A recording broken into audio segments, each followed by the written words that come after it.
and which pervades much of our spending. For a deindustrialized economy with only 20% manufacturing, this is particularly pertinent.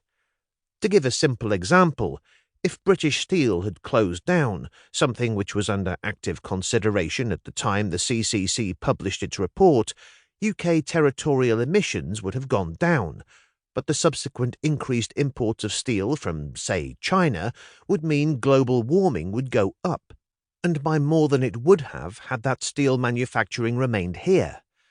According to the CCC's logic, why not close the rest of the British car industry and Ineos's Grangemouth petrochemical plant too?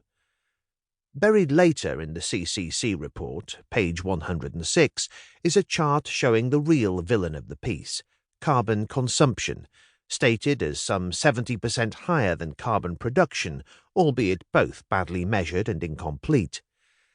If the UK wants to make no further unilateral contribution to global warming, which, as I shall argue, it should, then it is the altogether harder net zero carbon consumption that matters, and not just the easier bit of net zero carbon production. It is also misleading because net zero does not actually mean reducing emissions to zero in the UK.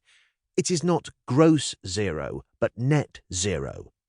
Net zero means that natural and industrial sequestration must be equal to or greater than the remaining carbon emissions in 2050, of which there are still likely to be quite a lot under even the most optimistic scenarios.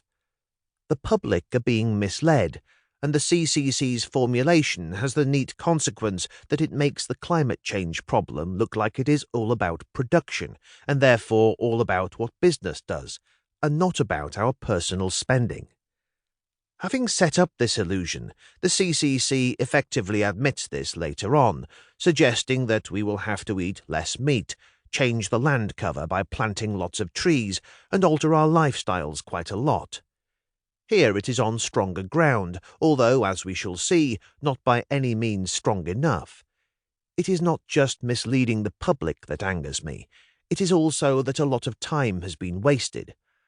30 years on from the UN's drive to address climate change, we are still going backwards at an alarming rate. The concentration of carbon in the atmosphere carries on going up relentlessly at around 2 parts per million every year. Anger is not enough, and neither is despair at what has so far failed to happen. We can do much better. There needs to be a plan. This is my attempt to bring together my earlier arguments and analysis, to set out a better way of thinking through the carbon problem, and to lay out what a carbon policy would look like if we really wanted to limit global temperatures. It is what I think we should do. This is about you and me, and about particular countries like the UK. The global UN-led process has failed. Kyoto and now Paris have not made any difference, and indeed, to the extent that political leaders who signed their countries up to Paris tell their voters and citizens that they are therefore taking action, their pledges can become fig leaves for business as usual. They and us can be seduced into thinking that it is job done. Wishing the end entails willing the means.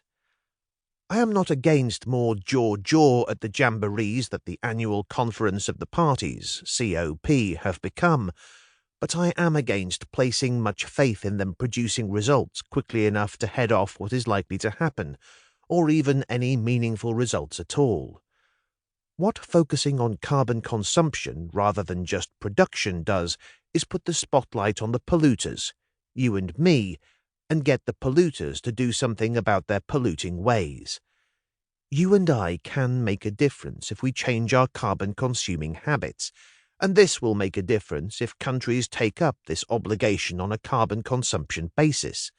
Better still, it turns out that if those countries exporting carbon-intensive products face a carbon border tax on a level playing field with home producers, this encourages them to introduce their own carbon price and keep the money rather than pay it to our government.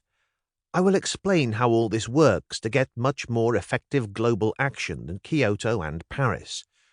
We are not impotent, even in the face of something so large-scale and daunting as climate change.